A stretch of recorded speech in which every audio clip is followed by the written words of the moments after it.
Hello and welcome to Disability in Fiction. This is our workshop that we run every week. Disability in Fiction on WordCamp for novel writing and Disability in Screenwriting on ScriptCamp for, you guessed it, screenwriting. Let's take you quickly through why we do this, why we do this workshop. We were just discussing before we started this logo, which is, I think you can see my mouse. Over to the right, we've got we have the black, red, yellow, white, blue, and green flag, and this is the Disability Pride flag. So this flag is kind of like the LGBT flag, but for specifically disabled people as opposed to LGBT. So all the colours represent something, which I'll go through in just a second. Disabilities are among the most misrepresented and misunderstood minorities in the media, which lead to real-world stereotypes and discrimination. People of any age, gender, religion, race, or socioeconomic background can be disabled. And it's not represented well in the media, and that's why this exists. We want to help change that. You have a number of basic guidelines and expectations. You have to be respectful to everyone. We welcome all questions, no matter how sensitive they are, just asking in a respectful way, obviously. We welcome all questions. There's no questions off limits. If you want to have any section of your script or your work read, then please give some feedback to other people as well, because we're all here to learn and improve. As you see on the left is the Disability Pride flag, and as I was saying, each of the colours mean a different thing. So you can see on the right, we have this little diagram. Red is for physical disabilities, yellow for intellectual, green for sensory disabilities, white for hidden disabilities, and blue for mental health. And so... Oh, wait a minute. Quick question. Is autism including sensory, intellectual, and hidden disabilities? Is autism one of the three of them? Because I'm autistic and I can't exactly know which one of them. Which one is the autism? Disabilities can be spread across multiple categories. So autism probably would be sensory and hidden, and then I don't know, something like Ehlers-Danlos syndrome would be physical and hidden. So you can have different different disabilities and fit into one or multiple categories. But yeah, you're welcome to bring disability characters with any of these categories of disabilities. They're all welcome. And that. So this week we want to focus on novels in particular, but any other sort of media. Whether it's something that you're writing, something that you've read or watched, maybe. And then next week we specialize in screenplays. Go on, Willow. Joel, going back to the flag. Yeah. Why is it all surrounded in black? What does the black represent? The black has a couple different meanings. One of them is either due to suicide of disabled people who commit suicide, because suicide is quite common among the disabled community for various reasons. And the other is due to deaths caused by stuff like medical negligence and stuff like that. So yeah, people who have passed away. I didn't cover that because it wasn't. I should have covered that, but yeah, thanks for pointing that out. Okay, thank you, Joe.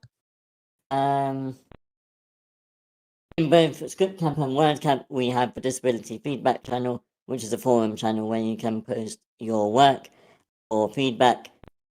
And oh yeah, just finishing up with our disclaimer.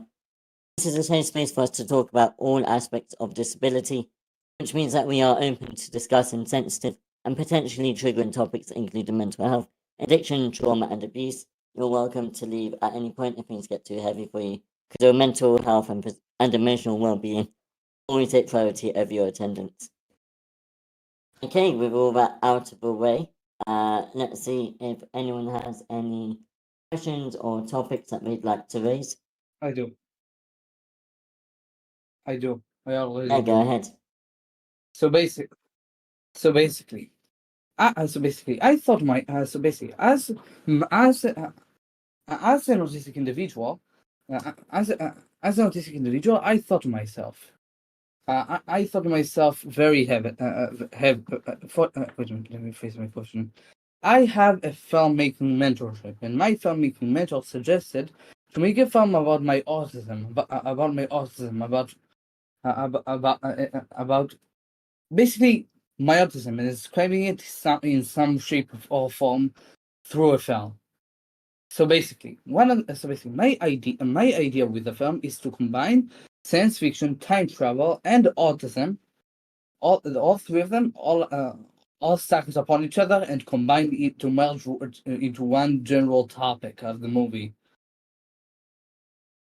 How should I convey a good narrative while still preserving the overall integrity of my of my you know of my autism and overall just add a lot of science fiction into it. How should I do all those things at once? Want to have any ideas? Or to help Sekulton? You can just call me Elad, but you can just call me Elad. So basically, I have a few ideas already. I have a few. Okay, hang on. Already. Let's open up this topic to other people to contribute. Okay. And do you want to contribute to the conversation? Like, if I may. So basically what I am thinking is you have a specific life experience that you would like to convey in your work. But what you are saying is you want our help to put your specific experience on the screen, and that is something we cannot do. You have to basically work for it yourself. Exactly, but that's not what I'm saying. That is not what I'm saying. What I'm saying here is that I've already got a few concepts. I've already got a few concepts, and what I'm saying here is that I want to combine.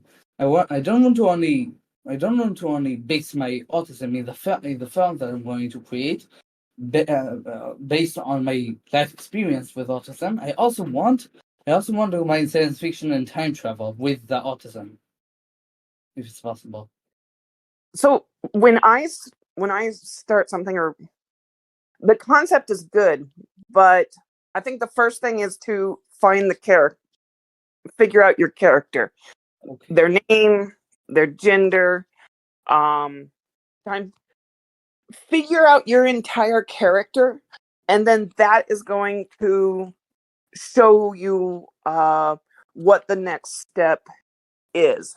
So basically, continue. Different characters are going to choose different things based on their personality, based on their needs. So figuring out your character, their life, their goals will help you to move forward a bit. So for me personally, I start with the character, and then they want to achieve this, and that's how I figure out the story. Okay, I understand. So basically, here is the overall character. I don't have a name for them, but I do have an overall basic structure for the individuality and their backstory. So basically, they are an autistic inventor that invented a fully functioning multiverse traveling machine. But what happens is that when they are traveling across the multiverse, the machine glitches and gives them prophecy of trying to basically of the future. of the worst future, of the worst future. Basically, I want to make this as sci-fi and as autistic as possible. I want to combine autism and sci-fi together, and in the way that I described. Okay, that doesn't sound like it's too hard. Just because in any sci-fi story, you will almost certainly be following one central character, your protagonist. And so most of the time, that protagonist isn't neurodiverse, they are neurotypical. All you have to do is make a character autistic, and that that it's not particularly hard, because Exactly, and I can also use autism as a plot point, for the as an explanation for the obsession with technology and creating very advanced machinery. okay.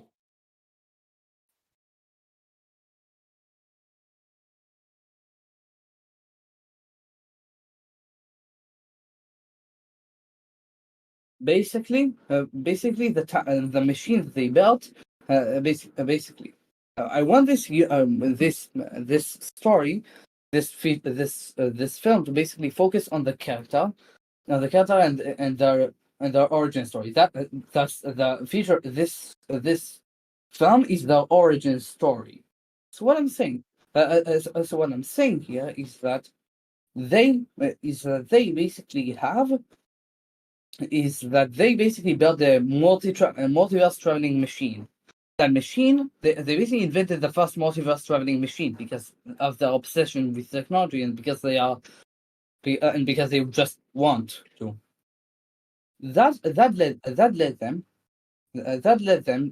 the machine to malfunction after traveling to different universes and basically making the machine. And basically, the universes and the entities in them made the machine kind of go insane, causing a prophecy to be initiated.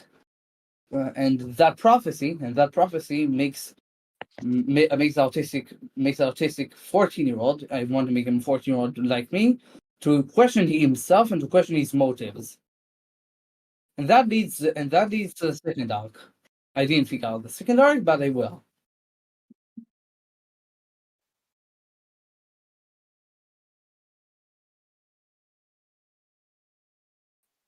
They are in the present. They are in the present. Okay. They still live in the present, and also all the universes take place So I in the have a same question. time. Does this story You it's haven't only really given taking us- place in the future, or What we does the haven't really characters heard gonna much is time just travel we've to heard a the lot of past? concept, but we haven't heard a lot of character. What does somebody want? What do they need? What is their external needs and wants and external obstacles? Like I said, it seems like you've got to start from the basics, and then the rest is just because honestly, the autism, the time travel, the everything else, it's window dressing on top of characters. That's all it is, because you could make the same story. You can tell the same story in 1,000 different ways in 1,000 different settings. So full agree with 100% what Dan said. So I want to try something a bit different. I'll ask you some questions. I want you to think, because like I think what we're kind of missing is the character. We get these concepts that you want to do, but we really need the character. So let's start with, what is this character's name?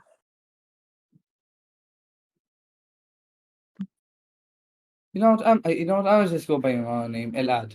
It's just Elad. That's it. That's his name. Elad. Right? Okay, that works. Okay. That works.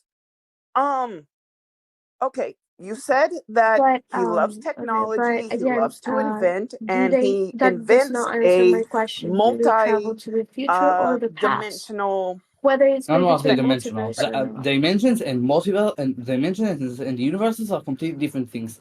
Dimensions. This is kind of nerd talk, but bear with me. Dimensions are basically Okay. the basically the basis for reality. They are, for example, imagine the first Yeah. dimension, you can only move up and down. The second dimension, you can move up, down, left, and right. In the third dimension, which is where we live, you can move left, right, left, right, left, right, X, Y, Z, X, Y, Z. Okay. Okay. That is something that you can absolutely work out in the story, and that's fine. And I will probably get the terminology wrong. So sorry about that. We're just kind of figuring out concepts. One of the big questions is, why does he invent this machine? He needs some kind of a reason to do it. Like I said, he does it because he wants to. Why this particular machine? Why not a machine that cures cancer? Why not a machine that invents food or creates food so that there will never be a shortage of food again? Why specifically this machine? Okay, so here's the thing. Okay, didn't figure that out yet, but this is just brainstorming what I'm doing here. So basically, he is. Yeah.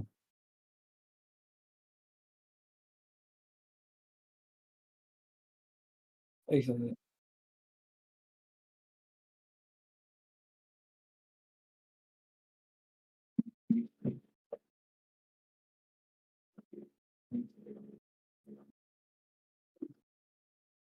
Exactly.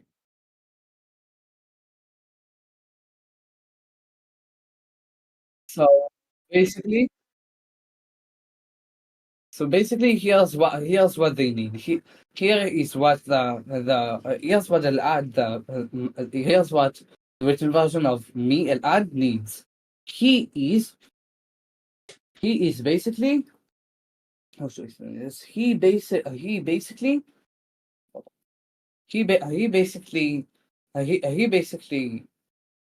I don't have a reason for him. That's why I said because he wants to, but deep down he still has and doesn't know that reason.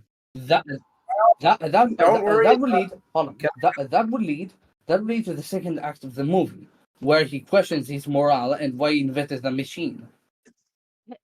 So So basically, Right. he starts off with not questioning himself, building the machine. He starts off with no questioning. He just builds the machine immediately, and just there.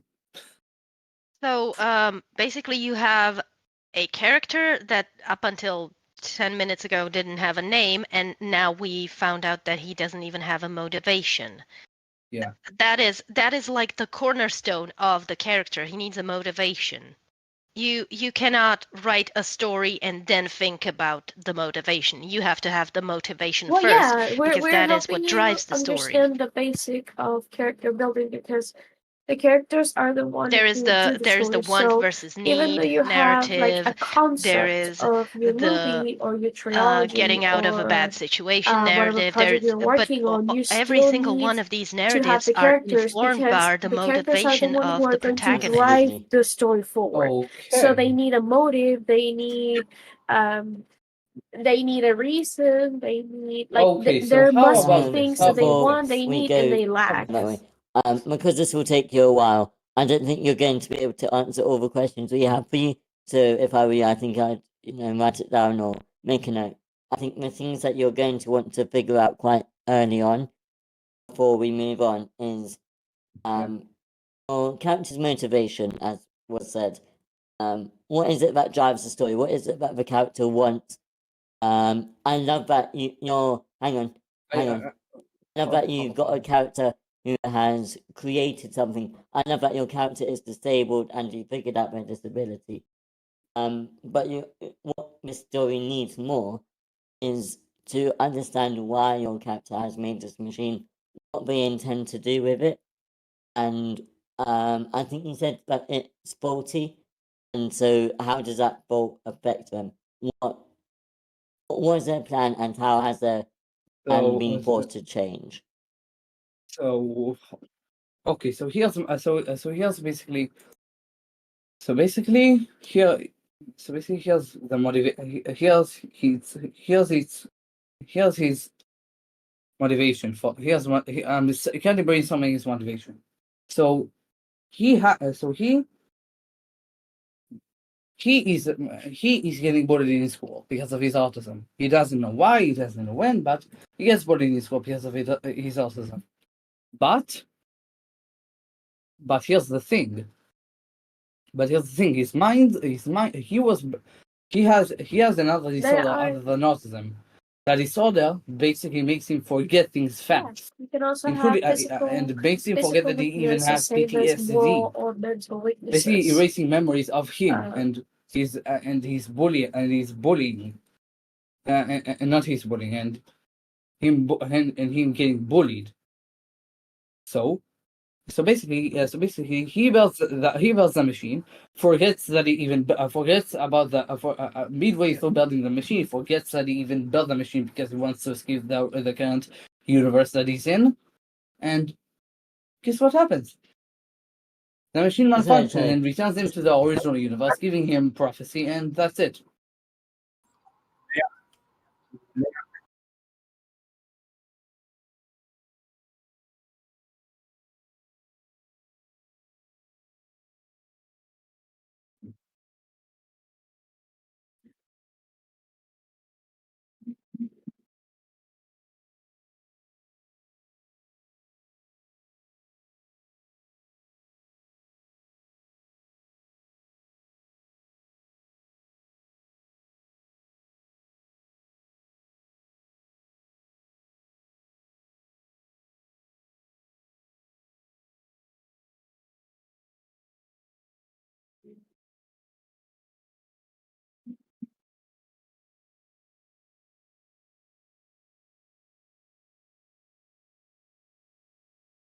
Okay.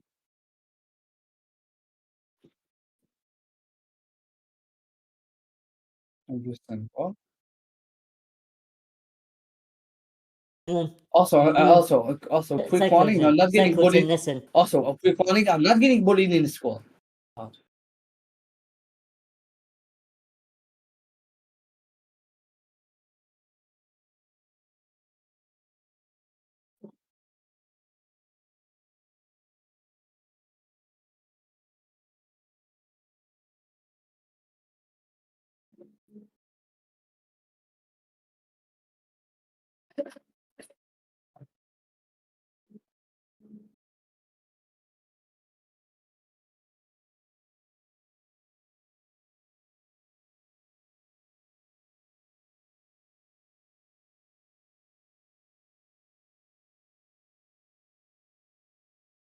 I think there's already a misconception. I definitely recommend you to read several books and study personality traits.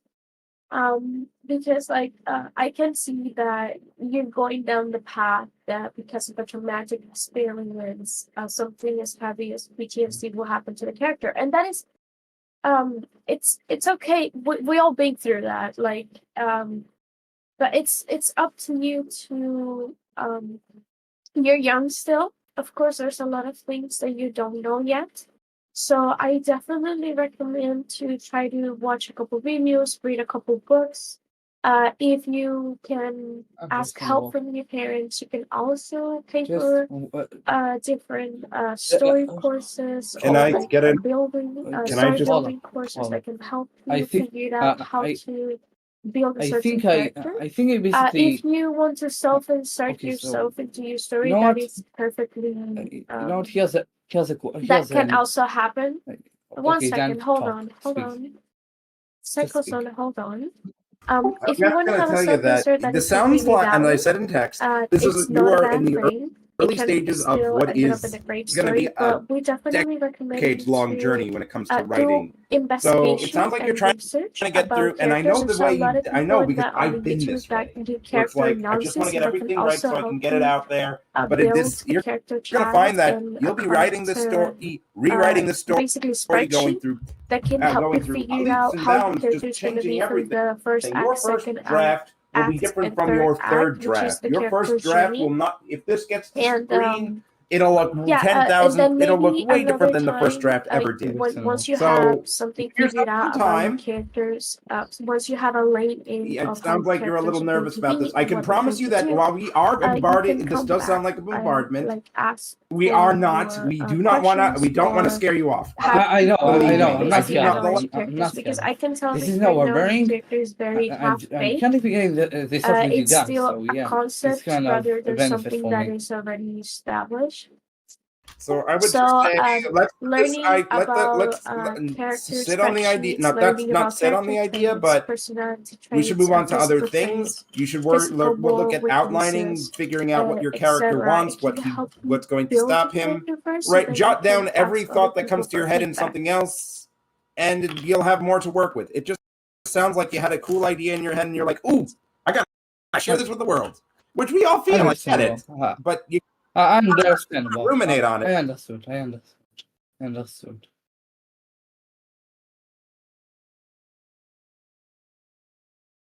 Uh,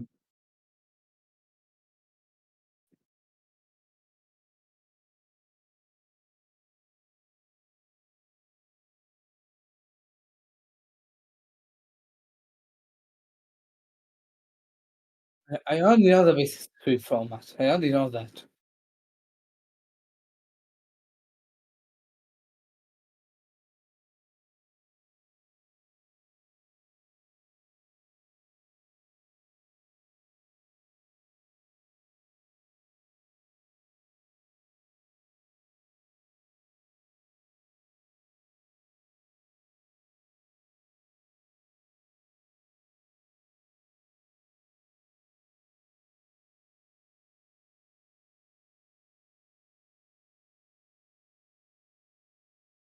I understand. Cool. Thank you, Okay. Bitterburn, and thank you everyone else who helped there. I'm Hang gonna on, go before now. you go, I'm gonna go now. let me just say a Thanks, second thing. I love your idea.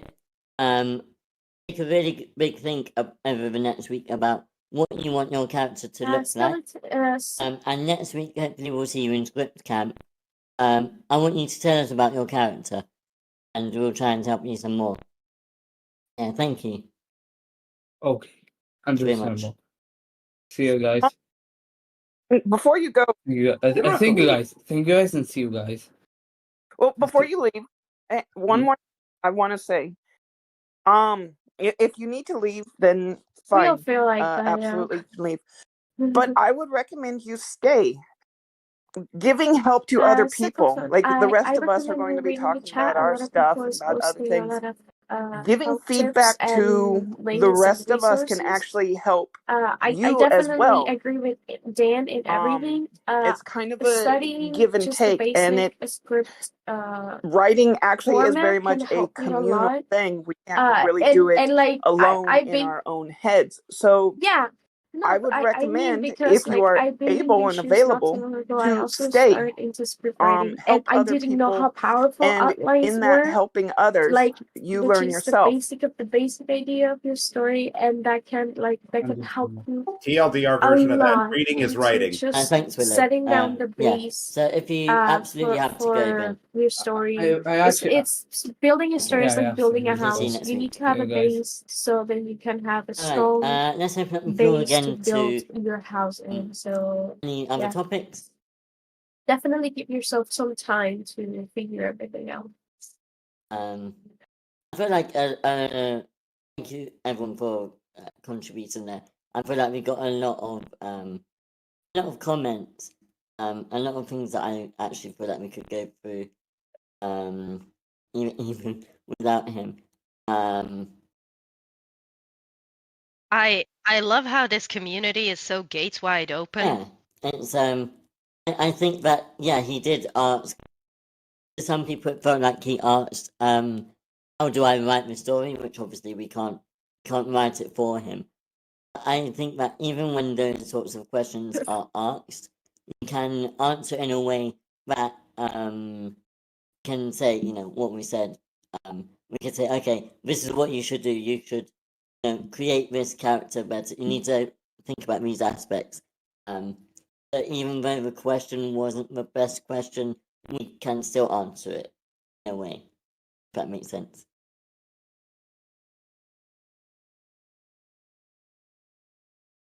Yeah. Okay. If I may, I have a thing. Yes. Then bring your thing. My thing is a disabled character who has been made disabled, and therefore he has PTSD about it. Okay. That's the selling point here. Okay, so this guy is an angel, a guardian angel, specifically in a world where every mythology is real.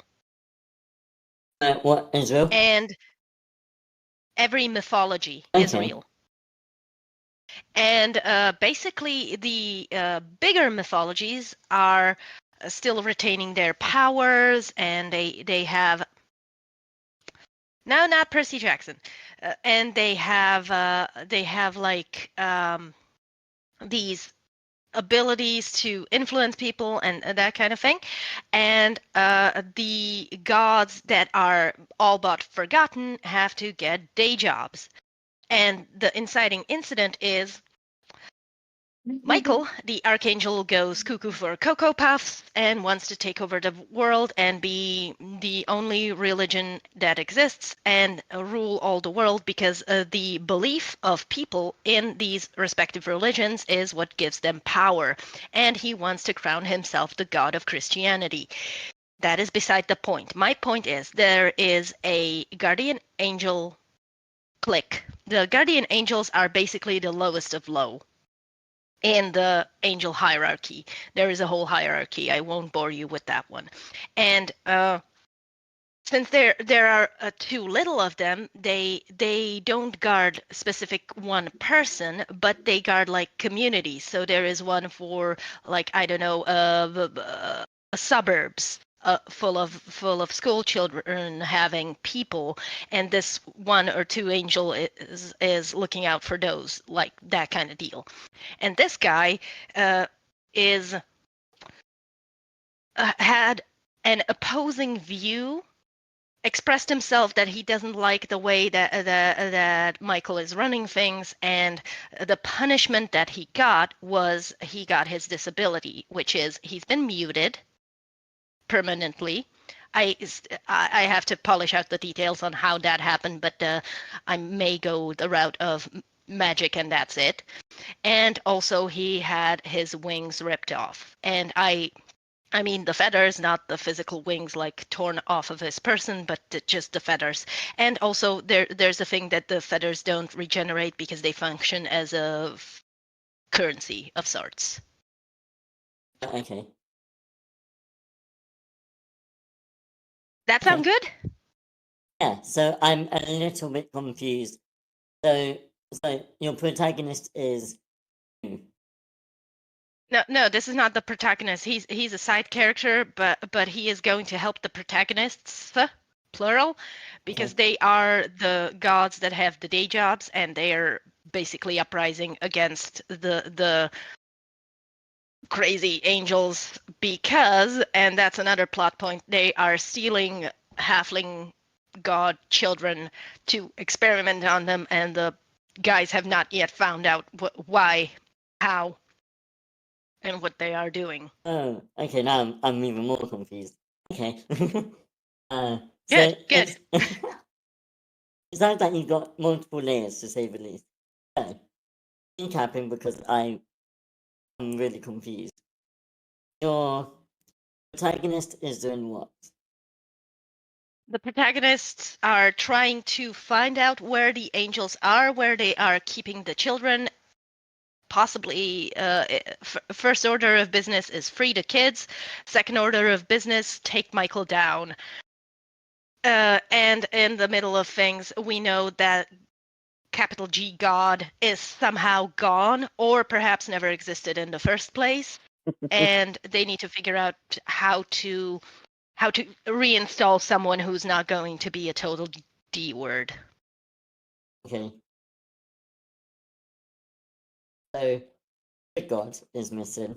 We've got angels. Can I Hang ask on, a I'm just going to question? clear things up to make sure I understand. And then you can. The angels are kidnapping children to. Of the gods. Wait. Oh, the gods are kidnapping children.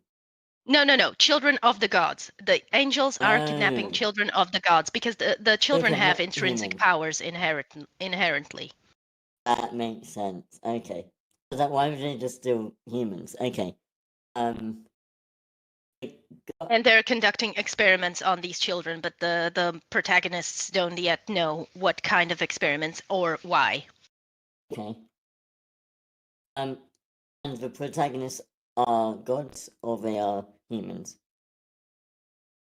They are gods a little bit. Of them are gods. One or two of them are godlings, which is a child of a god.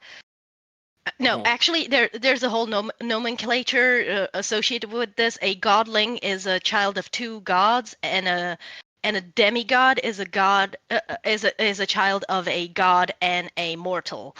So some of them are that, some of them are the other, and some of them are actual gods, like there's Hephaestus, for instance. Okay. Cool. Dan, did you want to go ahead and answer the question? Well, I guess it doesn't really have to do with disability. I'm just wondering, what is the portrayal of God? Because you said he's gone? How do you kill He God? was never there. He's made up. But all the mythologies aren't. Okay. Okay. That answers my question. That's a kind of a double whammy on my I'm part, I will admit, but I just kind of I like the idea that he was never there. No, I can see it. I can see it work. Okay. So, the concept of God is like a made up all being that the angels did, so they can pretend they have something that is greater than the other pantheon gods.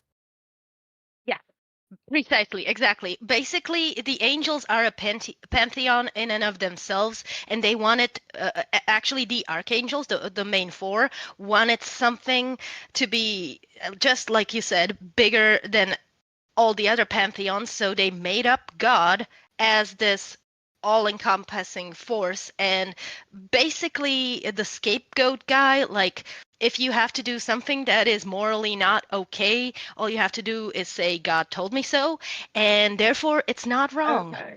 because he's God, and he knows better. Oh, okay.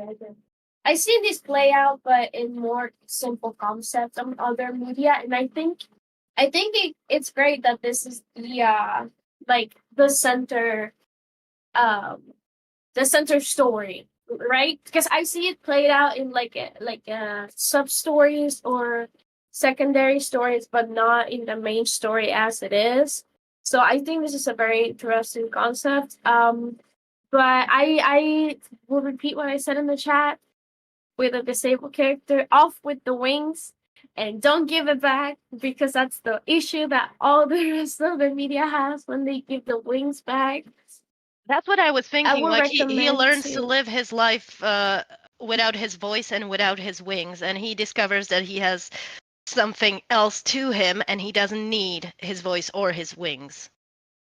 It will be great if this short angel will learn to fly without other wings. Like, I don't know, he will become like he will develop his life into like helping Yeah. with research on I don't know, like jetpacks or some sort of like alternative thing that can give humanity the things that will be privileged for angels. And I'm not talking about just planes, but more like you are subconsciously building upon my idea, because I thought that in the hierarchy, it is thought that humans are lesser than angels, because angels, and I would say that his journey and character development is discovering that they're not lesser, that that he has basically become one of them because he can't fly just like other humans, and even less because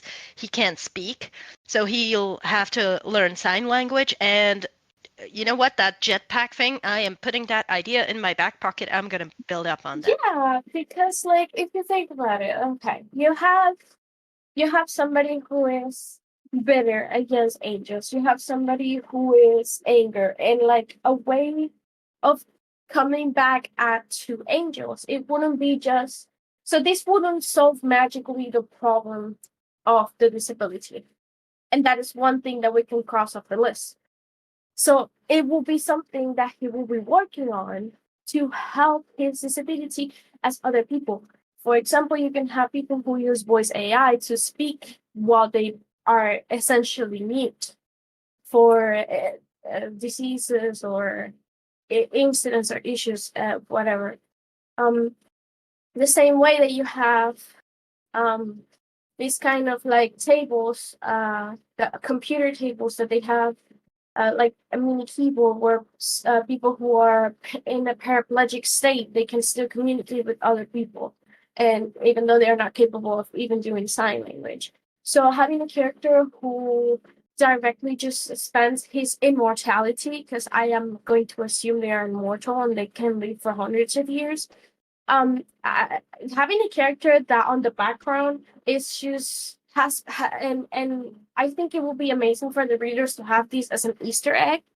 Just if you're going to in a certain part have like a some sort of I forgot the name of this. It's like it's like a scene where you just have like a time skip. Flash forward. Anyway, it's like a compilation of scenes that show like, something, but at the same time. I get you. I mean don't know the montage? name, but I know exactly what you mean. Yes. So if you, yeah, montage. Thank you very much, Joel. You're an angel. If you have like any a montage within your script that is possible, and you show on the background this character working for centuries to try to develop science or a technology that allows not just him but the whole humanity to become sure that angels have like I don't know flying bubbles or jetpacks or whatever. Yeah, you're an angel, Joel. Yes, you are. So, having like this sort of technology available for everybody, not just exclusively him, will be like an amazing character background story. Like I'm more interested in that. That's the whole thing. Sorry, I'm excited. So keep going. I think it's an amazing concept. My little background character already has his first fangirl. I'm so proud of him. That's my boy.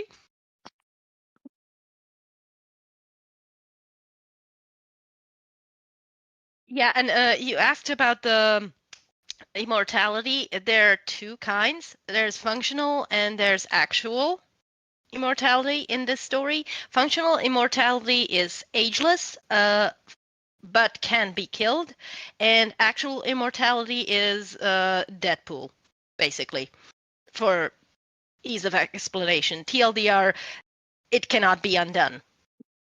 Yeah. So angels are only functionally immortal. And for instance, there's sins, there's personified sins, and they are actually immortal. Like they grow back. Yeah. There's no killing them. I actually love your. I don't know if you know this, but I am somewhat religious, and I find it quite interesting the representation of angels, because in the Bible, angels, like the origins of angels, they are not truly the beautiful beings that we think of in this day and age. Originally, angels were the ones who bring destruction to sin cities for God. So in ancient times, angels weren't praised; they were actually feared. Until there was a time during the Crusades or something like after the Crusades where the Vatican decided that angels were too terrifying for people. So to change the people's perceptions of angels, because they were also described as monsters in some of the Bible passages, they basically turn angels from bad beings that destroy cities and bring supernatural disasters into beautiful people that make miracles and help people. I actually have a little bit of a spin on that. I have an origin story for specifically guardian angels, and that is that they are originally people who committed suicide. And this is basically their penance. They have to go back to Earth and guard other people from doing stupid shit, basically. But they don't remember that. They think that they were always angels. Yeah. Essentially, I don't know. I'm with Willow. I love the concept of God scenario. So, like, they got jealous because they don't have their own God. I don't know. Sorry, I'll leave the room for somebody else. It's more of a thing like I actually have a god at home, and he is so big. He is so awesome. You would not believe how big and awesome he is, but you gotta believe because I can't show you. We all had that one kid on the playground who had everything, but it was at home and he couldn't show you. That kind of deal.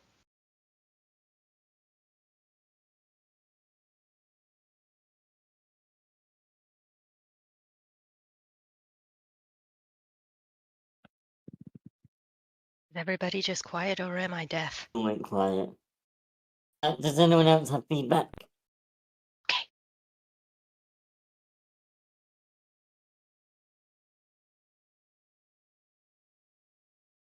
I didn't think anyone else has feedback, so I better when I feel like you can keep going.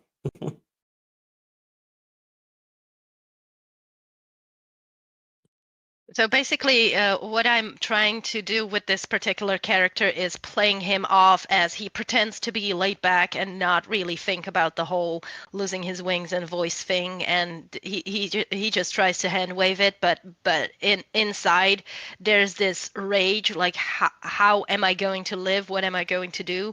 And there's a bit of a finding himself arc brewing there.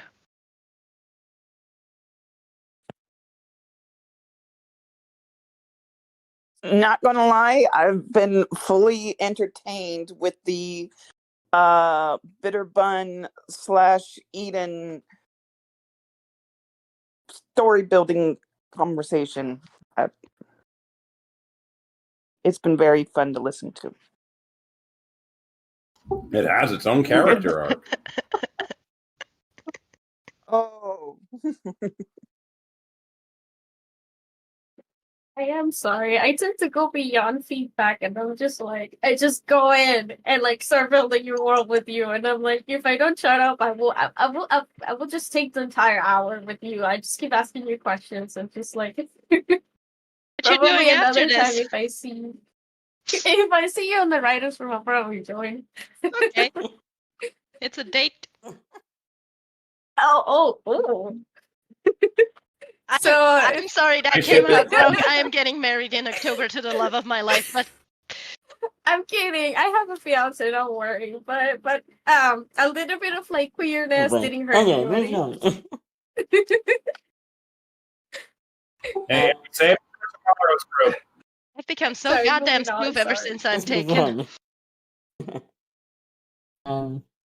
Save it for tomorrow. Questions, feedback, not feedback. Questions, topics, stories, ideas, theories, whatever.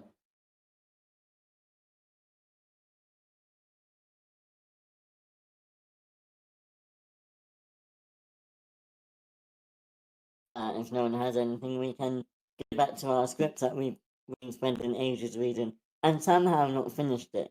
We began with this for like over a month, I think. More like 2 months. I don't know how long we've been reading it. Too long.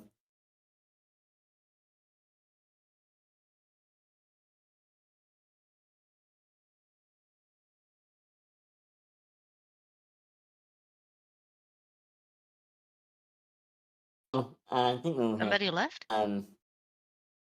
we're going to read our let's come off script. I'm going to figure out what page we left off at. And I'm going to open it here on Uh, my end. how do I find the note there? Oh, goody, I I'll send it don't in just have a it. second. For those following along, top of page 84. Currently. 84 is about there. Wheels. There it is. Got it. I got it. Top of Yes. page 84, you said. And it opened exactly there. Oh, good job. The big brother can hear you. Oh, computer being weird. How you like this?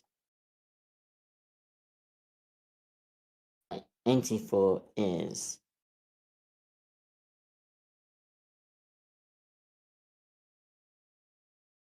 I believe so. Is that where it starts? Abandoned carnival later. Yeah. Ooh. Can I please call Ari and the Hey. little robot Uh, again? Let's do our cast list. Tony. You were Tony last time. Okay. Remember Willow being Yeah. Tony at one point. I'm sure wasn't there last time. I was earlier, but that's fine. I was missing last week, so if Willow wants Tony, it's okay. No, I think I had I Tony think I missed 2 weeks. before Eden had it, and so Eden Tony. is fine We with had it. Carla. I had Carla Perfect. before. We had who else do we have? Manuela. Who wants to be Manuela? I had Anyone for Manuela? Bitterban, be Manuela. We can have a love story. Oh, You bit should. of one, thank you. What Top of page what 84. page was it? Oh, we lost Zach. Didn't see Zach leave. Okay, 84. I understood it backwards, 48, and I was like, oh, the time I was here, we read this. I'm going to show you what the top of the page looks like, so you know what to look for. What are you up for reading? Yeah, I remember last time I did play Ari, so and the whole to stay with him. So like because I remember there was not many We've read people this. that time. I remember we've read this bit. I forgot to update my notes. Oh no, we didn't. Did we? Oh, I started reading it without you. So that's why I recognise it. Okay, ignore that.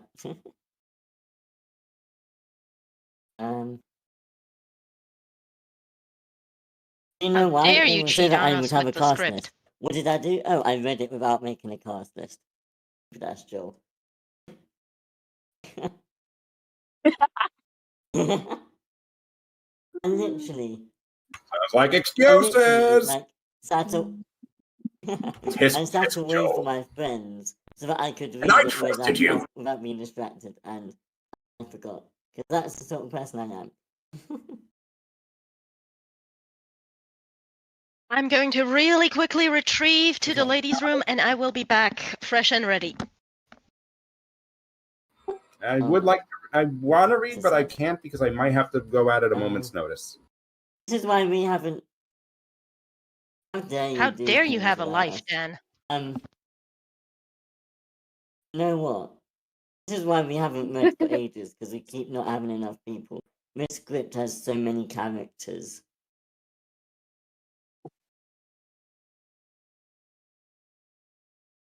it has a lot of characters, but it seems like the side characters don't have a whole lot. Yeah, and it's really difficult to know exactly when characters will come or go or whatever.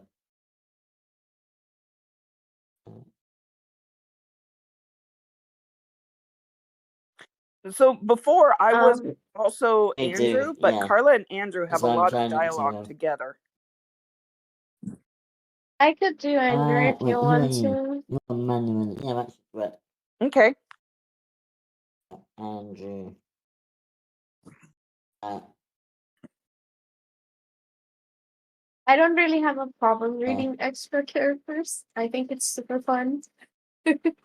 I'm fine with reading others too, although I think the vast majority seems to be Manuela, I will give you a couple Manuela, of Carla, minor and Maureen. characters, Willow. Yeah.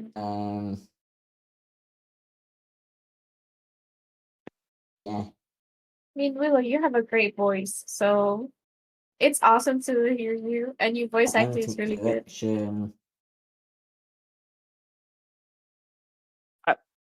Kind of speechless. I want to say thank you, but I also feel that everyone does. I'll be honest, I hate my voice so much. Oh, we all do. Oh, we all do. But believe me, like your voice tone is very rare. And it's pretty pleasant to listen to you talk. Yeah, absolutely, I agree. All right, I'm going to go hide in the closet. No, we need to, Willow. Don't do it. Okay? I am sorry. I don't shy away from giving people Just like, compliments. how am I meant to respond to you. this? I'm back. I meant compliment bombing. Dang it. Who are we complimenting? Remember- Quickly, I gotta get it one Remember at least when in. Willow made us all cry? Willow. Willow, you're the best. Oh, I see. Yes, I actually had to mute my mic that one time no. because I was actually physically sobbing. Oh no. But in a I good think way. Well, I am sorry if I make people uncomfortable. I have the tendency to just speak my mind, so I don't shy away from giving people compliments. So I have found myself in one or two instances where like people get awkward because I keep complimenting them, and I'm like, bro, you deserve it. Don't ever change that yourself. Don't ever. That's not something to apologize. Don't ever Yes, change. you are the His best name to bun. be Better Bun rather than Thank Bitter Bun. you. But he- Better than other buns.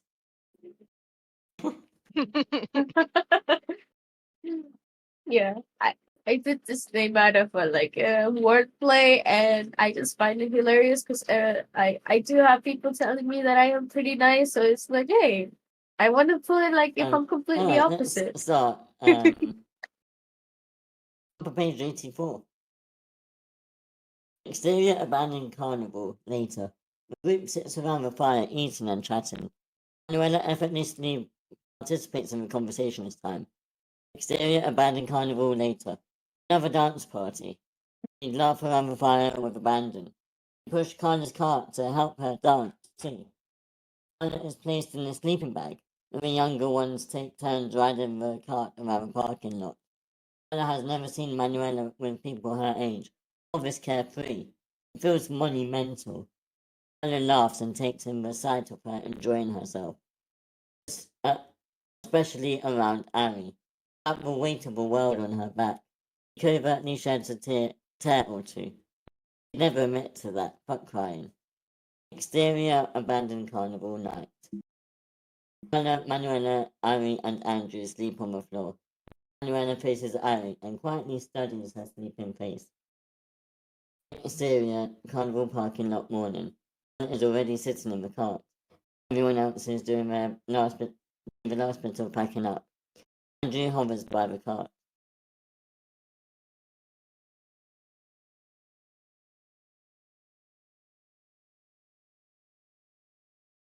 Do you really have to leave? I do. I don't want you to. If you leave, I'm alone, you know? I don't have a girlfriend or a boyfriend. I think even Ari has a girlfriend now. Andrew looks over at where Ari and Manuela sit. There's no space between them. Ari leans, whispering something into Manuela's ear. That makes Manuela smile impossibly wide.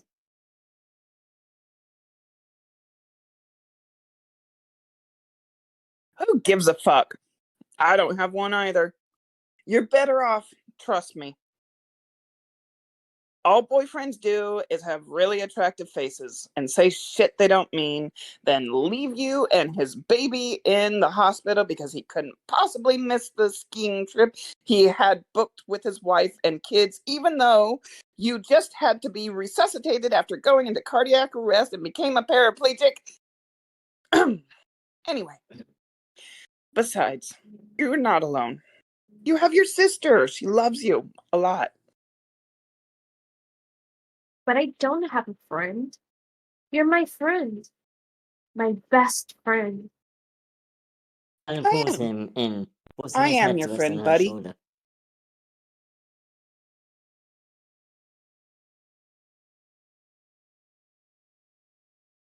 Remember how we were talking about the movies? Yeah, There was one about a lady who took care of a little girl. That lady had to leave the girl, but before she did, she made sure she had something really important. Something the girl was supposed to remind herself of every day. You want to know what it was? hell yeah. You promise if I teach you, you're going to say it all the time. I promise. The thing the lady taught the girl to say was, I'm a bad bitch. Now you say it. I'm a bad bitch. What does bad bitch mean? It means you're smart, you're confident, you're kind, you're super fucking hot, and you're so, so, so important. It means you don't need anyone else. All Andy needs is Andy. Andy is enough because Andy is amazing. More than anyone I've ever met. So say it. Say it. I'm a bad bitch. Louder. I'm a bad bitch. Louder. You gotta believe it. I'm a bad bitch. The group turns to watch Carla and Andrew. Say it like you mean it. Hey, Joe, your voice changed. No, mine is not too. Andrew stands and projects his chest outward, screaming. I am a bad bitch. Yes, you are. Everyone looks. Everyone looks on for a beat, then bursts out laughing. How come he gets the cursed? And when it calls out from where her and Amy are sitting. How old are you, Andy? 363 months and 22 days. That sounds a lot older than 16. Manuela and Amy laugh. We turn to look at each other. Anna and Andy go back to a quiet conversation. Manuela stands to stuff the last of her things in her bag. You don't have to go. We do. No, you actually don't. What are you doing? Look at them. Why would we split them up? You guys don't have to be alone. You don't have to be alone. Come with us. Jesus Christ, you're not in a fantasy anymore. This could be real. This is real now. You could stay with us. Staying with you is the fantasy. The reality is that I have to do things for my mom. I need to go to my dad's and fix this for her. That thing hurts her every day she uses it. It's great for now, but not forever. She needs me to make her a chair. And my dad has everything I need to build one. I have to get there. She also can't be moving around every day. We need to find somewhere to stay. For good. That could be Corey's place. That's too far. It has to be my dad's house. That's where we are gonna live now. Have you told her that? I will. Eventually, when we get there. You're just running away because you're scared. You can't rip out the pages if you don't like how it ends. Manuela angrily zips up her bag and glares at Ari. Screw you. Manuela walks over to the cart.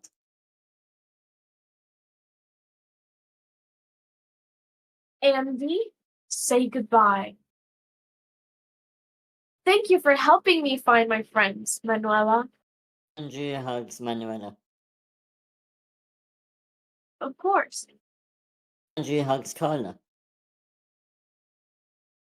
I will miss you, Carla. I'll miss you too, bud. Manuela hugs the group. He skips Ari. Andrew sneaks in a final hug to Manuela. Manuela looks back at Ari as they walk away. Ari looks back after Manuela has turned. Exterior street day. Manuela pushes a cart with Carla and Tony down the street. Oh, Ari? What about Ari? I don't know. You tell me.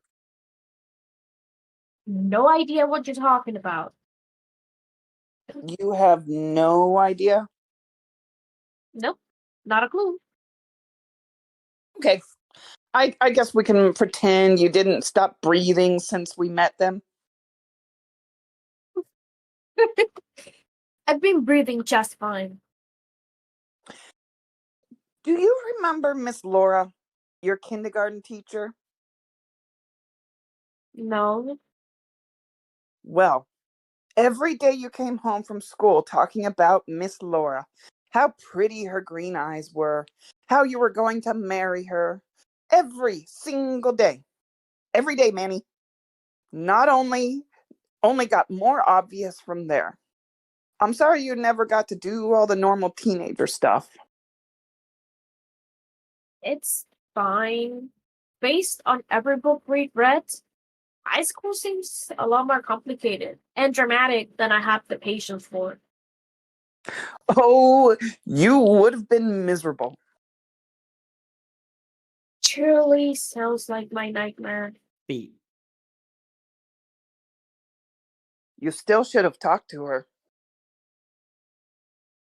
I did talk to her. You know what I mean. And say what, Mom? Hey, give me a call when the apocalypse ends. We'll go for a milkshake. Not that. That's fucking lame. Your game definitely needs work. Manuela rolls her eyes and continues pushing in silence. I dated a girl for most of high school. Patricia Medeski. She was 2 years older. Whoa, whoa. Hold on. Whoa. How did I not know this? I was saving it as a bonding moment for you when you finally admitted your... I was saving it for now. Seeing as you're absolute shits at smooth talking, it makes me extra qualified to be your wing woman. Next time we meet a cute girl you have the hots for. God. One, please. Please don't ever say hot for. Again. Two, please. Just don't say it in general. Why not? Because that's freaking embarrassing, Mom. Why is this the one time you're quiet? I need details. Carla laughs. Manuela smiles as she pushes. I was kind of crazy about her. A lot crazy about her. Wait, she played the piano. Soundtrack, Dark Blue by Jack's Mannequin. Exterior city day. Make frequent pit stops and find something to take everywhere. Bags and cart get progressively more full. You pass the time talking, playing games and singing. What do you miss the most? Oh, sorry. Not me, sorry. What do you miss the most from before? Google. Manuela bursts out laughing. What? Sorry. Is it funny? I miss being able to Google shit. I could prove anyone wrong in 2 seconds. I'd have you losing arguments left and right. Even more than now, I mean. Sure. What about you? What do you miss? I miss cereal and milk and marshmallows. I miss getting a full charge. Violet and Manuela hang their heads back, cackling. And software updates. He looks at them, confused. Why are you laughing again, Ella? You're just a funny little dude, Tauntaun. Exterior street day. They turn a corner and the Cortex Robotics building comes into view. Ella tenses up. She's bracing for this. Manuela pushes the cart faster and runs towards it. Interior Cortex Robotics lobby day. The space is vandalized. Manuela kicks away glass and other debris, clearing a path for the cart. They walk up to the reception desk. A massive portrait of Anthony hangs behind it. He smiles while flanked by 2 robots, a T4 and a much more advanced concept model that never dropped. The portrait is reminiscent of something royalty would have commissioned. He was never one for modesty. Really lights up. A while since he's seen his maker. Manuela moves past the portrait. They walk further. Interior Cortex Robotics hallway day. Manuela opens door after door. All offices have been pillaged. They reach the end of the hallway. It's the big double doors of Anthony's name. Manuela opens them. Interior Cortex Robotics, Anthony's office day. Instead of walls, the office has floor-to-ceiling glass with a view of the main assembly line on the floor below. Rows of unfinished robots at different stages stare back at them. I forgot how cool this view was. Pretty neat. He used to let me sit on the conveyor belts. Of course he did. It looked even bigger from there. I can see why you wanted to work here. Everyone thought Anthony was going to change the world. I wanted to be part of that. I'm gonna see what I can find. There's gonna be a pile of batteries somewhere. Be careful! Interior Cortex Robotics assembly line floor day. Manuela looks around, amazed and beaming with pride. Her dad did all of this. That's her last name on all the robots. She looks through cabinets and boxes. She finds a stockpile of brand new batteries. Soundtrack Electric Feel by MGMT. Interior Cortex Robotics assembly line continuous fantasy. A box of batteries lights up with a nearly blinding glow. A choir appears, singing a lively gospel version of the song. Manuela dressed in the choir outfit, and Tony starts to perform along. All partially built robots also join in. Manuela opens Tony's back panel and replaces his old battery with a brand new one. Tony is absolutely fucking delighted. He jumps and does pirouettes. The choir continues to sing.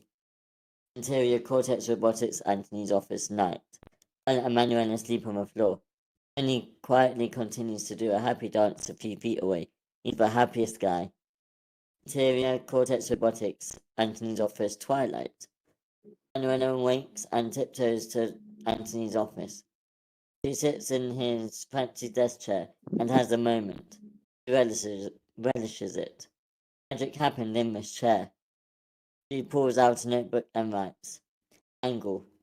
And space flight pilot Cortez and flight engineer Medler are headed straight for an all-consuming black hole. Interior spaceship control room night fantasy. Red lights blink. Jump around pressing buttons as the black hole they're hurling towards fills the bridge's glass. Impact in 72 seconds. Manuela frantically attempts to divert course. Abby stops. She's made her peace. She calmly rests against the console. Slow down, Cap. I'm trying to save your life. Impact in 63 Yeah. seconds. I don't know about that. That was me, but okay, thank you. Oh, sorry. It was supposed to be said one over the other. I guess that's good. Do carry Yeah, on. sorry. I just reversed the right thrusters. Do the same to the left. Impact in 50 seconds. You did all you could. Doesn't feel like it. There's no one I would have rather been struck by a cryo sleep. No, sorry. One more time. There's no one I would rather be stuck in cryosleep for a few thousand years and 2.2 million light years away from Earth with. Nonsense. Impact in This was a 30 failure. seconds. We were supposed to reach Lakos Roxiosis and make contact with a new civilization. All we got was that. It was all for nothing. I failed. Everyone. I've truly never met a dumbest genius in my entire life, Cortez. He stares at Manuela dead in the eyes. Manuela falters. A black hole is about to engulf them. Impact in 20 seconds. You're going to kiss me or what? We're about to Impact die. in 15 seconds. All the more reason to. Harry steps even closer. There's space between them. Manuela still doesn't make her move. Impact in 10 seconds. 9, 8. Manuela is You're wasting frozen. time, They're Cap. inches away from each other. Sorry. You're wasting time, Cap. 7, 6, 5. Lips are all but 4, touching now. No 3, breaths are ragged.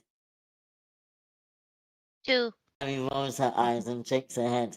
She grabs Manuela by the collar and pulls her in the last couple millimeters. He gets sucked into a black hole, right as lips finally meet. Back to black. Interior Cortex Robotics morning.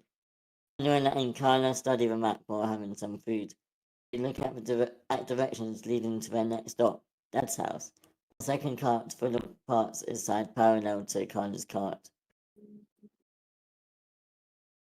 If we take Simon Street, it should be an easy straight shot to Dad's. Soundtrack, done by Miranda. Exterior Simon Street day. The easy way looks like a war zone. A fallen light post. A multi-car pileup spills over onto the sidewalks. Cars have gone through business windows. Traffic is backed up as far as the eye can see. There's debris from the crash everywhere. Condition suboptimal. You really do go out of your way to state the obvious, Tin Man. Exterior Simon Street day fantasy. The scene transforms into a retro 8-bit obstacle course video game. Winners are spread throughout as enemies to defeat. Manuela straps a jetpack on Carla's back. Carla turns it on, parkours up a wall, and immediately does a backflip in the air. Manuela plays and starts racking up points like crazy. Crushes every obstacle and defeats all wheelers. Eric falls from the sky. He's the big boss. He run. Eric chases him. The finish line is in sight. It's a massive gate. Manuela and Carla race towards it. Race to it. Eric is on their tail, but they smash past the gate before he can get to them. Superimposed. Mission accomplished. Exterior gated community day. Manuela and Tony push the broken gate to make room for the carts. When the space is wide enough, they enter. Exterior Cortez house day. Stare at the grandiose mansion with solar panels on the roof. It's intact save for a couple of broken window panes. Manuela pushes the carts up the path that leads to the front door. He lifts a decorative rock with a slot for a key and uses it to open the front door, then pushes the carts inside. Interior Cortez house, living room continuous. The moment they're inside, Carla bursts out laughing. Manuela works on separating the straps that hold the carts together.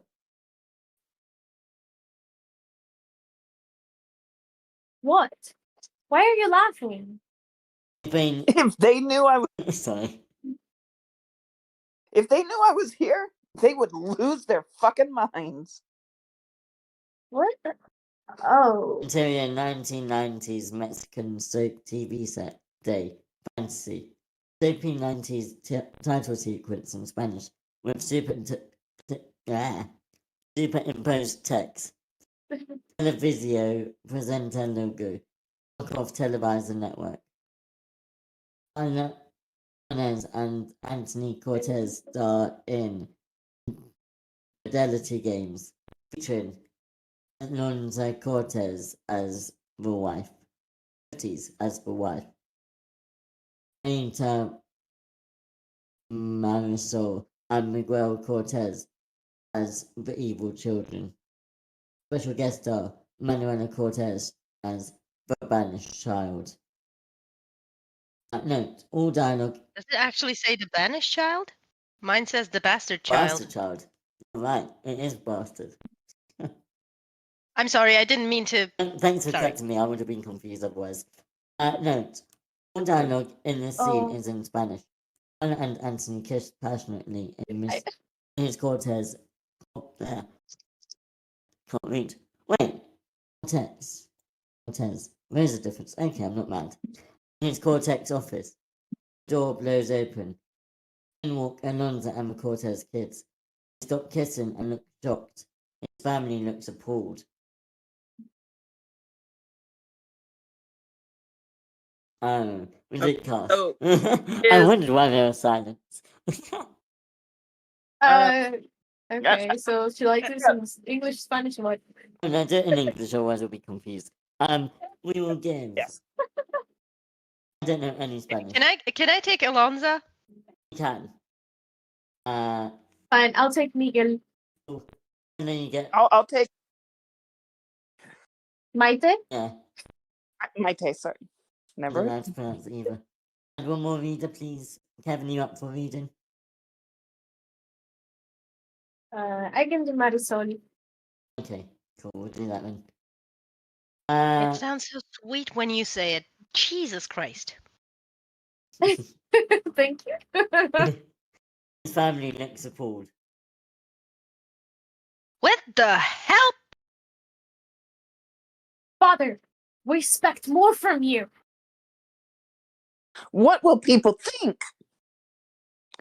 You ruin our reputation. Alonzo lunges and gives Kyla an over-the-top hip-opera slap. Kyla reacts in kind, holding her face and gasps. What? What the hell? Reveal. Manuela, the director, sits at Video Village behind monitors. She rips her headphones and walks to the set. You weren't supposed to hit her. I'm sorry. I wanted to do the sound effect for the slap, and I slapped my hands together so hard. Now I have actual tears in my eyes, but I'm good. Oh no.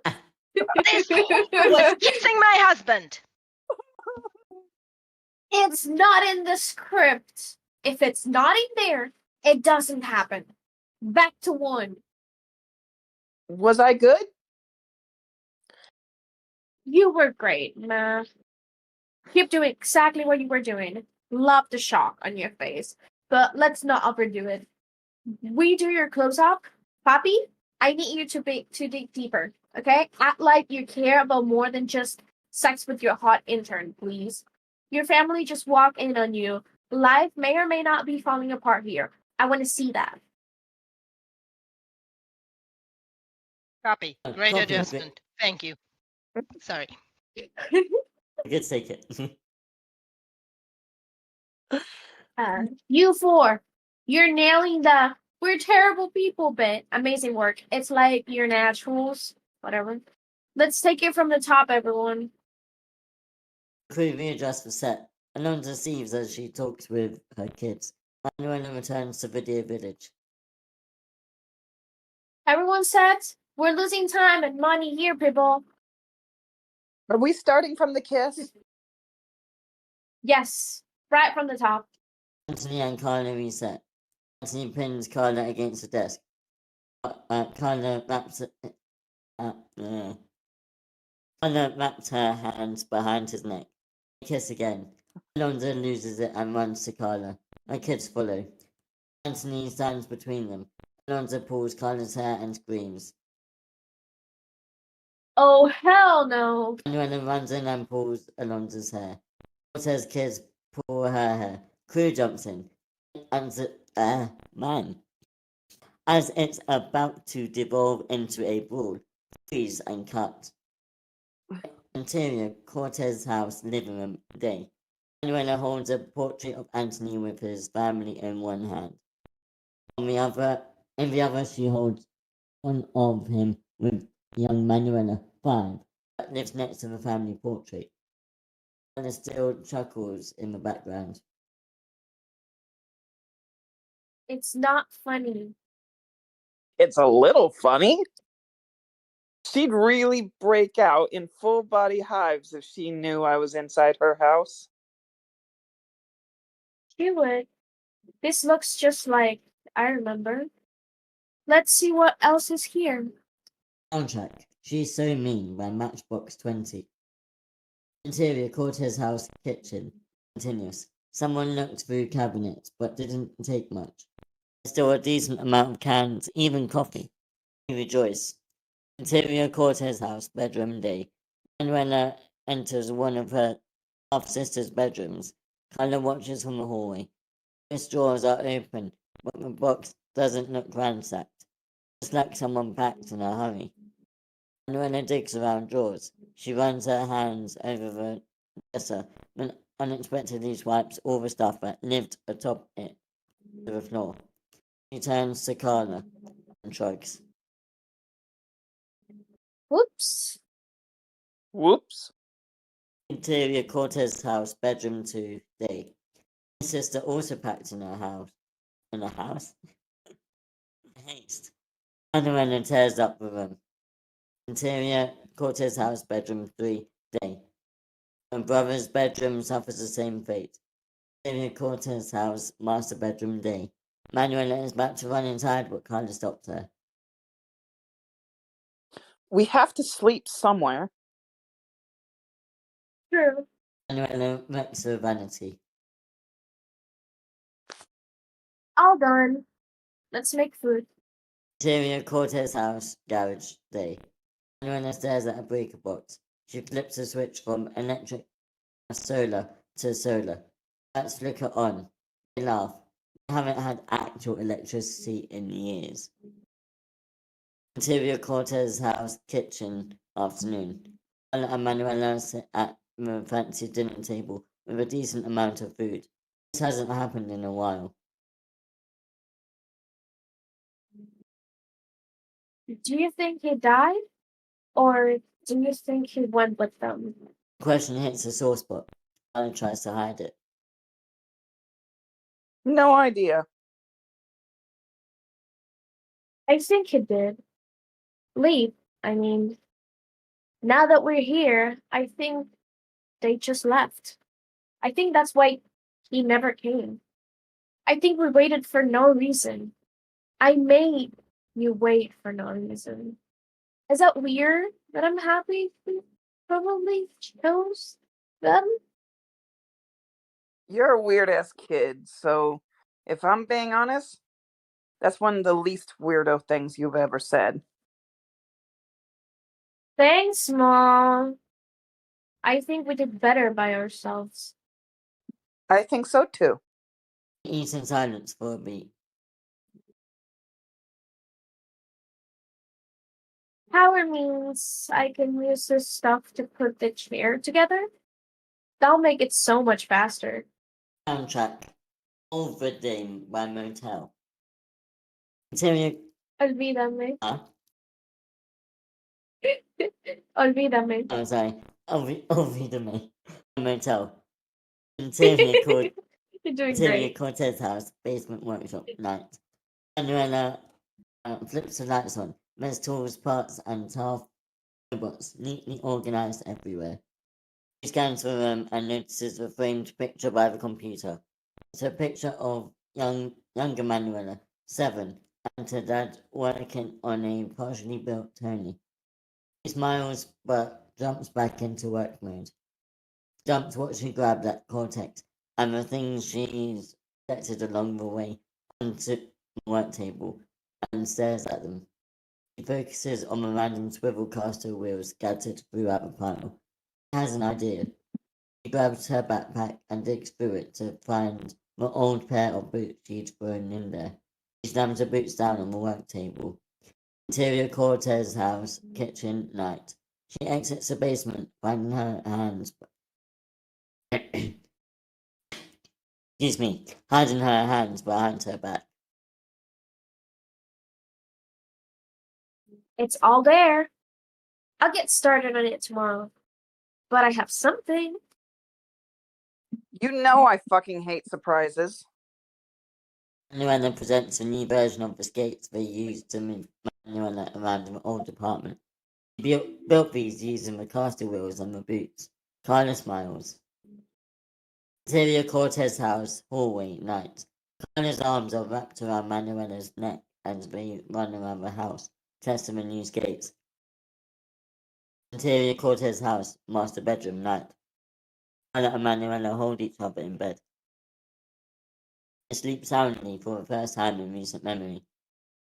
Interior Cortez house, home office, morning. Carla sits on a big leather chair. Manuela fills her arms with stacks of books from the shelves and drops them in front of Carla before kissing her and running away. Carla reads. Interior Cortez house, basement workshop, morning. Manuela runs in with Tony in her arms. She drew Manuela in her arms. This is her playroom now. She unfolds the rough sketch she drew of a chair and tapes it to her desk. She collects her welding tools and dresses up appropriately. Apron, gloves, respirator, safety glasses, and a welding helmet. Once she's ready, she turns to Tony. She puts goggles on him too. She grabs 2 sheets of metal and welds. Interior Cortez house, basement, workshop, day. She takes in her progress. It looks like random metal scraps. She eats a spoonful out of a bowl on her lap. A picture by the computer catches her eye.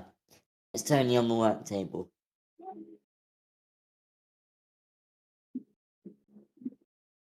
Do you remember this? I have no data prior to Tuesday, May 16th, 2056. The day we booted you. Correct. I guess that makes sense. It will be like asking me if I remember when mom was pregnant with me. Manuela shovels a few more bites of food into her mouth and jumps off the counter. She's back in work mode. She lowers her welding helmet and extends her hand in Tony's direction. Clamps? Interior Cortez house, basement workshop, late afternoon. Manuela digs through drawers and grabs a case. A Polaroid of a much younger Carla and Anthony dancing is taped to the side of the lid. She smiles, grabs the photo and runs. Interior Cortez house, home office, continuous. Carla reads in silence. Manuela sits at the edge of a desk and extends a Polaroid. Carla takes it and studies it. Found this and that stuff. How old were you there? Never seen this before. If this is the night I think, then I was 19. It was a friend's holiday party, and I was already pregnant here. Just didn't know it yet. Carla offers the photo back. I'm sorry I took your legs. You didn't. Hey, you didn't. I wanted you, and I've never regretted you for a second. Your dad asked if I wanted an abortion? Of course we did. That's not what I meant. No, the big important man couldn't have people finding out he had an affair with the intern. No, that's not what I was getting at. It was a discussion we had, and we both decided not to do it. We both wanted you. What happened, happened, but it wasn't your fault. Sure. Look at me. You're the best fucking thing I ever did. Even though you're also the biggest dickhead I know of.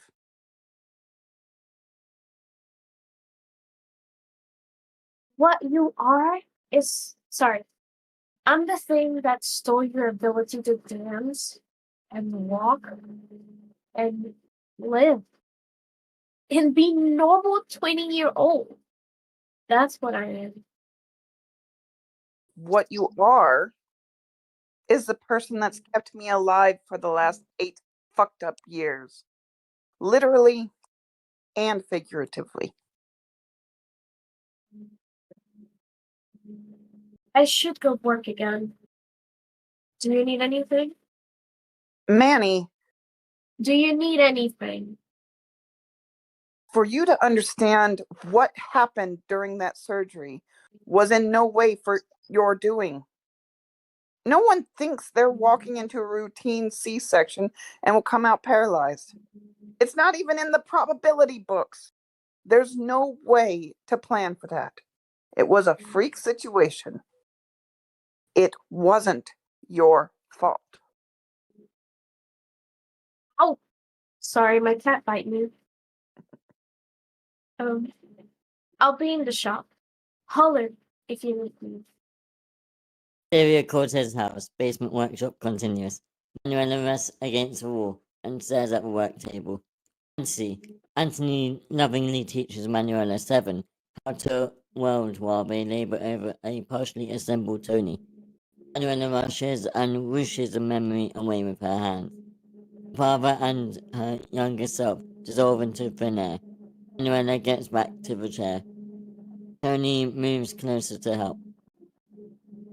Interior Cortez house, basement workshop, later. Chair is about 90% done, but is missing some key parts. We need better brake handles and better pieces to make footrest. These are too small now.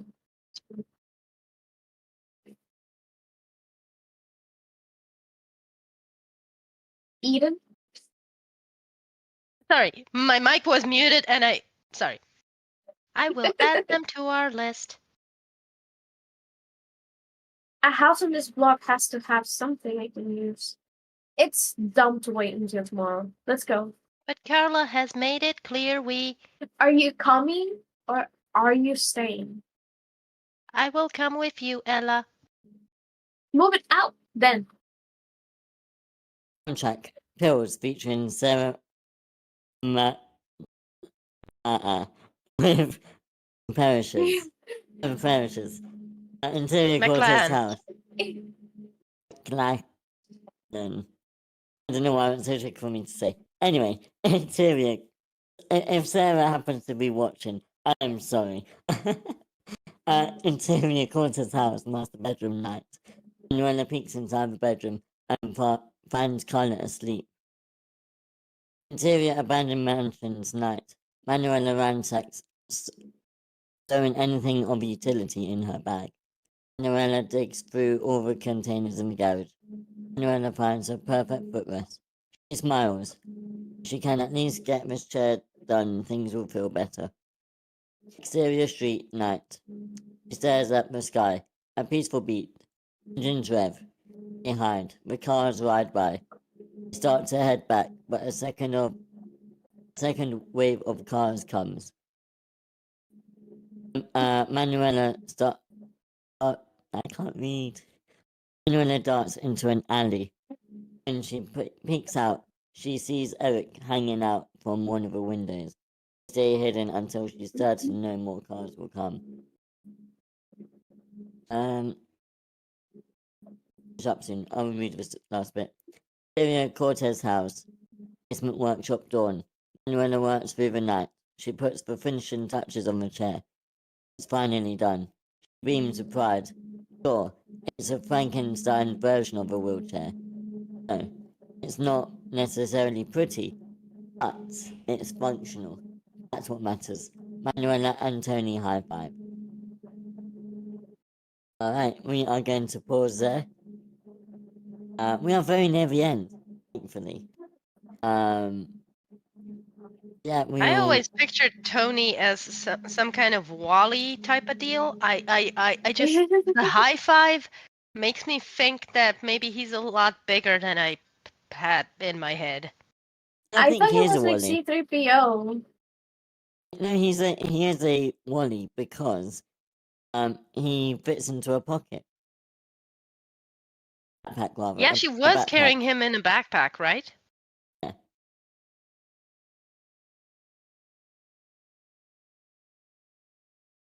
Okay. I pictured him as a miniature Eve. That might work Yeah, as well, difference, yeah. more I guess. sophisticated. Same sort of size.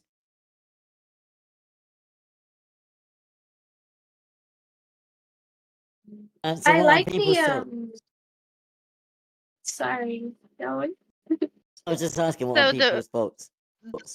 on the thoughts part, the reason I was muted that one time where I forgot to unmute is because I've devolved into sobs. So yeah, good script made me cry. Aww. It's alright. There are some really good moments in this. I love Yeah. that Andrew and Carla are now best friends. That's amazing. I did love that. That was awesome. And that is the exact same pep talk I gave to my friend. Every time she's spiraling into self-doubt, I make her say she's a bad bitch. True story. I love the reassurance of the mom that it's not her fault that she ended up crippled. Yeah, that's what made me sob. Yeah. I think it's I think I didn't cry, but I did identify a lot.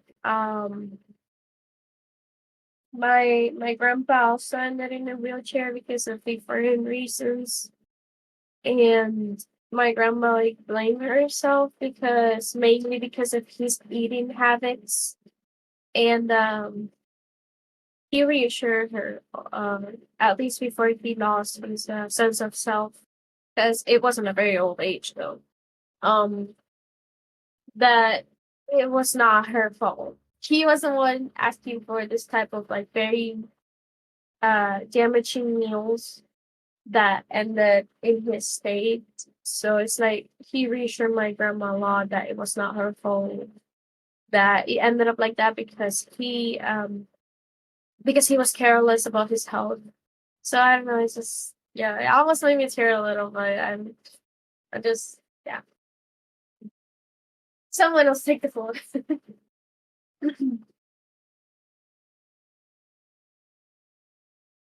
I was trying to find the reason for a disability because it's a C-section. I feel like there was more. It went into more detail, but I can't find where.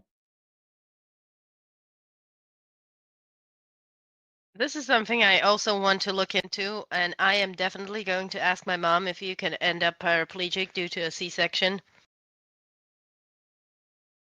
The reason why I said my mom is because she was a doctor in a maternity ward, so Right, that makes sense. I was confused. I don't know. I'm unsure about the C-section. My mom, she was not a doctor nor a nurse, but she worked on a hospital as a secretary of a doctor from the maternity section. So she knows a lot about medicine just by working there by default. So I don't know. I never heard something like that could happen in a C-section. My mom had 3 C-section, and other type of issues came out. Especially including all this when you lost too much blood.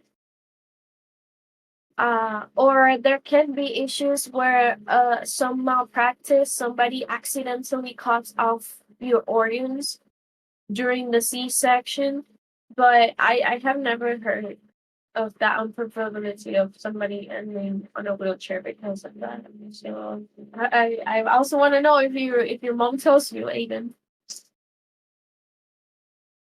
Actually, if you give me a second, I'll call her right now. Oh, poor mom. Hey, Mom, let's talk. I got a question. By the way, you're on speaker. Talk to the whole audience. Yeah, I would not we're do in the that to her workshop. We want to twice. know. You did it already? Oh my god, I would assume like that find is awesome. possible, especially when you put in like some kind of a malpractice or accident or something. Hmm. Yeah, but the reason why I find it unlikely, at least in my little knowledge of medicine, is because during a C-section, they don't touch any organs that might have any kind of interaction with your legs. Like Oh, it is impossible to touch your spine or anything. So it's like it's kind of weird. I mean, it probably due it to drugs. Probably, I'm not sure, because they do uh put anesthesia like from your waist down. At least that's what they did to my mom and all her 3 seizures. C-sections. Sorry, so I don't know. I'm done with the call with my mom because she was in the middle of something and she couldn't talk much. So I just spitballed, Mom, can you end up paraplegic from a botched C-section? Yes or no? Thank you. And she said, yes, but it's convoluted. I have work to do. Talk to you later. So that was the call. Okay, it's possible. Okay, thank you. Thank you, Eden's mum. And Eden, you are unbelievable for just be like, oh yeah, I know you're busy, but I want to know the answer to this question, but I can't possibly Google. She has put up with so much That's of my such an shit amazing mom. because due to my writing and due to me doing D&D and other stuff, I will call her up and I'll be like, hey mom, if somebody falls from 20 feet, can they break their legs or will their spine just jot up their face? And she's like, yeah, that can happen. Good talk, mom. Bye. That is so Better than awesome. Google. I wish I could do that. Oh man. I mean, Love it. as writers having that kind of access is amazing. So sorry, remember the talk. Oh, that's funny. He never asks me why. That's even better. Maybe yeah, maybe she just thinks you're interested on medicine. I don't know. Yeah, like, mom, which poison is less detectable, cyanide or I don't know? And she'll tell me.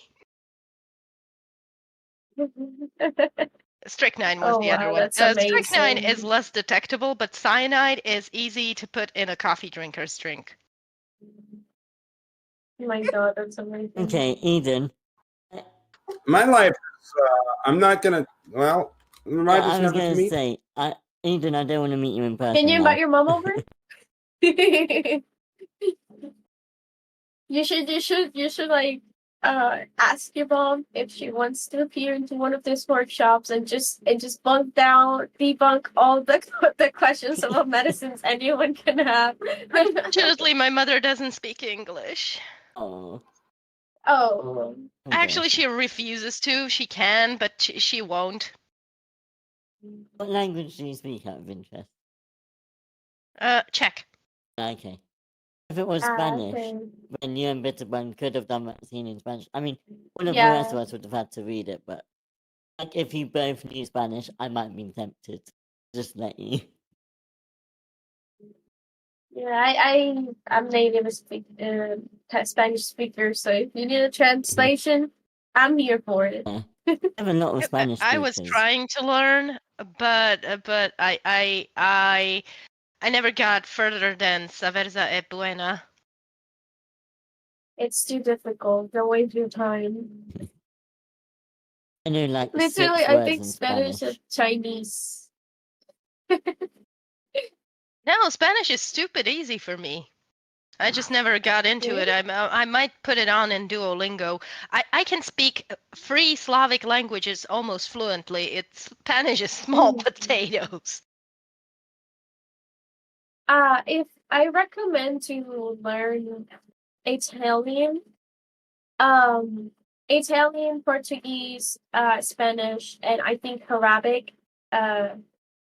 They are brother languages.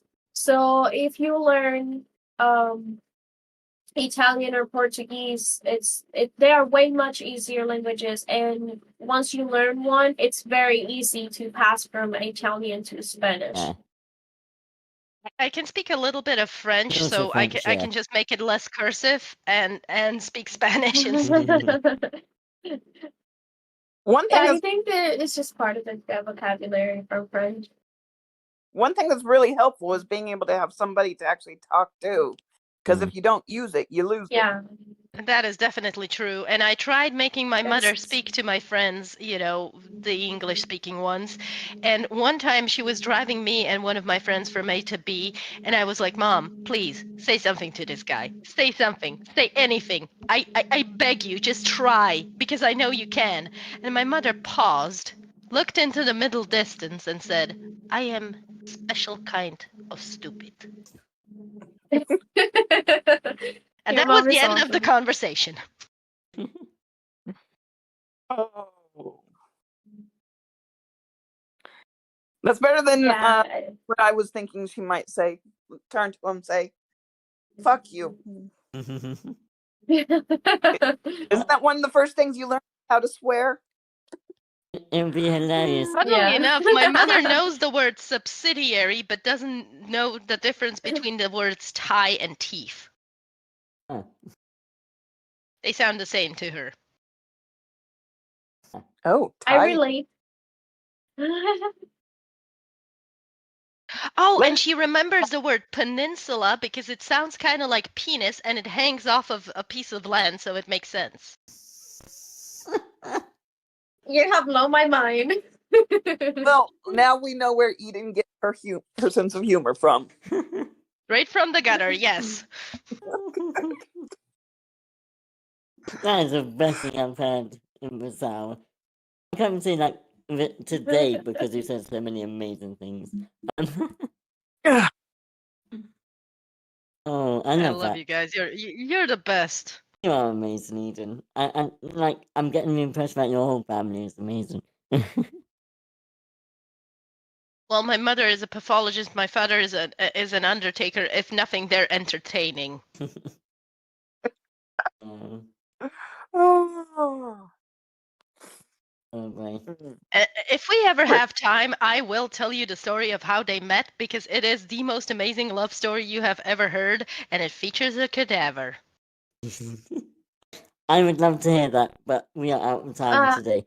Thank you everyone for coming. Yeah. Yep. Thank you for hosting. Yeah, and enjoy fantasy. See you next week. Thank you. Bye.